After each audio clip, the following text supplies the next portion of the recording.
Tensions between the U.S. and Iran continuing to rise as President Trump works on his plan for Venezuela. Joining us right now is Republican Senator Markwayne Mullin. He serves on the Armed Services Committee. Good morning to you. I think we're all trying to understand what comes next. I'm so curious about not just what you thought of what's taken place over the last week in Venezuela and the like. Obviously, we can talk about Iran as well, but also just even the reaction, for example, some of the oil company executives on that front. Well, you know, Venezuela, what we're trying to do is pay attention, one, to our Western Hemisphere, you know, right? For the last 25 years, Andrew, we have paid attention elsewhere, and we've allowed our streets to be flooded with drugs and poison our friends and our family members. And what the president is doing is making a strong focus on our own backyard, which I commend him for. When we start looking at Maduro, you know, in his first administration, the Democrats were criticizing him for not going and getting Maduro because of his him being technically a drug lord and using Venezuela to be able to launder money through and poison our streets with the drugs that were flooding our shores coming out of his ports. And so I commend President Trump on taking that strong action, and it woke up everybody in that region. Now what we're going to do is allow Venezuela to choose the direction of their country. You know, 25 years ago, they were a prime example of democracy and of a wealthy nation. You keep in mind, many of your audience, and as you know, Andrew, the oil reserves in Venezuela is greater than Saudi Arabia. But there's been zero investment into it because Maduro didn't care about the oil because there was more money in drugs, and so he used the money or the oil to launder the other drug cartels' money through. Plus, he shipped it on the black market. And so stability is our goal. Stability is what I believe we can bring to the region by just having the U.S. presence in the region. And I think it has definitely put a big squeeze on China. Keep in mind, China was receiving roughly 400,000 barrels of oil a day at a much reduced price on the black market. They were feeding Cuba with oil to keep their economy propped up, and that's no longer there. And so it's put a hard strain on what Russia, China, and Cuba was playing with the communist push in Central and South America. So right. I believe President Trump has made a very good push here to stabilize our region and our hemisphere. I think there's a critical question, though, about how the U.S. and American oil companies are able to either work or not in Venezuela. The CEO of ExxonMobil last week calling the country, quote, uninvestable. I think there's lots of questions among at least the big public majors about whether they even want to be in the country and what it would take to make it a palatable place to invest, and whether ultimately you'd need boots on the ground to do it. Well, when you start looking at Venezuela, if they stabilize, most of these majors, including Exxon, is going to run there. We've had relationships. I mean, look at Chevron. We've had relationships in Venezuela for years. The problem was under Maduro, it really became uninvestable because of the destabilization that he caused and the amount of criminal activity that was taking place. Once that stabilizes, every major company is going to be buying to get involved in that area because there's a tremendous amount of opportunity for the company and for their shareholders, but they want to see stabilization, which, I mean, you can't blame them for that. However, there's going to be one company that's going to step out in front, and they're going to take this opportunity as a time to invest, and President Trump is going to have the U.S. investors back going into Venezuela. But at the end of the day, it's going to be Venezuela and the people of Venezuela that's going to choose what type of government they have moving forward. I'm curious where you land here. You know, one of President Trump's efforts now is to create more affordability. He wants to bring down the price of oil. One of the ways I think he wants to do that is actually by accessing oil in Venezuela.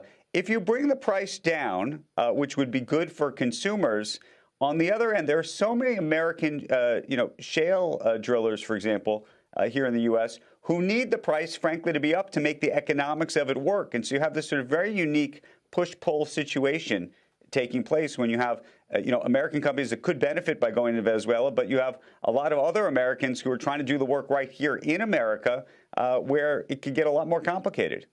Yeah, and if you talk to most of these oil companies, they'll give you a range between $60 and $70 a barrel where they need to be to actually be profitable. However, if we can bring stability in the regulatory environment, bring down the regulatory cost of entry into drilling and delivering the product to the market, that price can easily slip from $60, let's say on the low end, down to $45. But we need to do it not just through executive orders, it needs to be done through permit reform, which is why there's myself and several senators on both sides of the aisle and representatives are working on doing that. And we can meet the president's goal. And it's good for Republicans and Democrats as a whole when we can bring down the cost of energy, because, Andrew, you know that energy is a backbone of our economy. You can't build a product, you can't deliver a product without factoring the cost of energy into it. So if we can get permit reform, which the president has made it a staple, we can bring down that cost from, like I said, from the low end about $45 a barrel, and the oil companies can still be profitable and the shareholders can still be happy with it. Let me ask you a different question. You know, the president's going to be in Davos, Switzerland next week, and there's going to be a lot of talk about geopolitics. There's two views of what's happening in Venezuela. One is the positive view that it's actually maybe boxed in China, for example. The other is that it could potentially give license to China to invade a place like Taiwan. Where do you land on that? Well, it's comparing apples and oranges, right? We didn't invade Venezuela. We removed an indicted dictator that was running the country, and it was a drug lord. What you're talking about is true invasion of a country of another country, and those are two different things. That's not, you can't compare those two. And what we did was go in and try stabilizing our hemisphere from a drug lord that was poisoning our streets.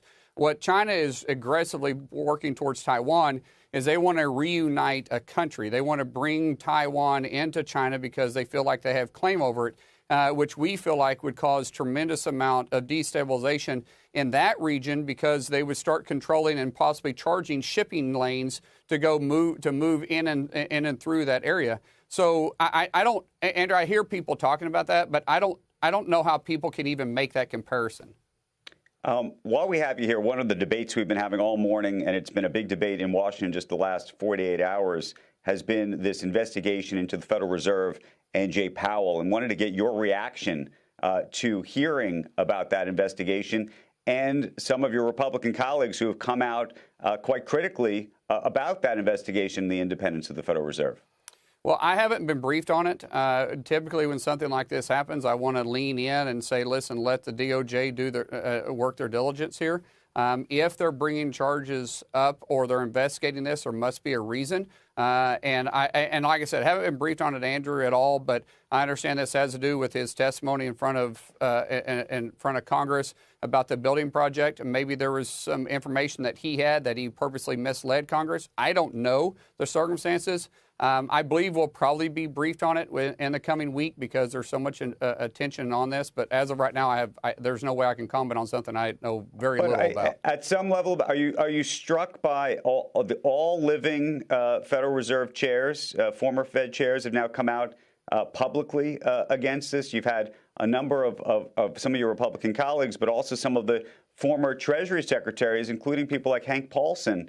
I imagine those people, I don't know, maybe they don't have credibility in your eyes, but it's almost astonishing to see, in this case, so many people so vocal on this particular issue on both sides of the aisle. Well, in the Federal Reserve, they have a tendency to, circle the wagons around each other, which I always think that the Federal Reserve has more transparency with Congress to begin with. However, I would ask a simple question. Have you been briefed on it? Before you come out and you start making a decision on this, have you been briefed on it? Do you have the details on it? And I would say they probably haven't. If I haven't been briefed on it and the Senate hasn't been briefed on it and Congress hasn't been briefed on it, I would say more than likely they haven't either.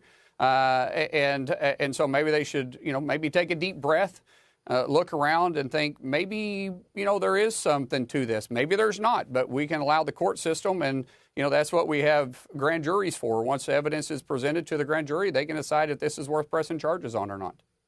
Talking about deep breaths, one of the next big questions geopolitically is Iran and what should happen or shouldn't happen next, especially given some of the escalating protests. If you could whisper in the ear of the president, what would you be telling him?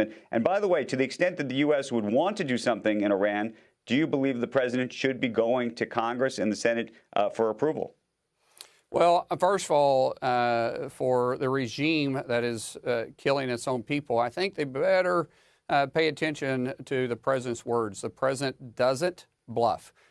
His timing is on his timing, and when he decides to move, he will move. But he has made it very clear that he supports the Iranian people in whatever move they try to move, and that he will keep the mass murdering from going on from this murderous regime that's running Iran and that's been repressing them since 1979.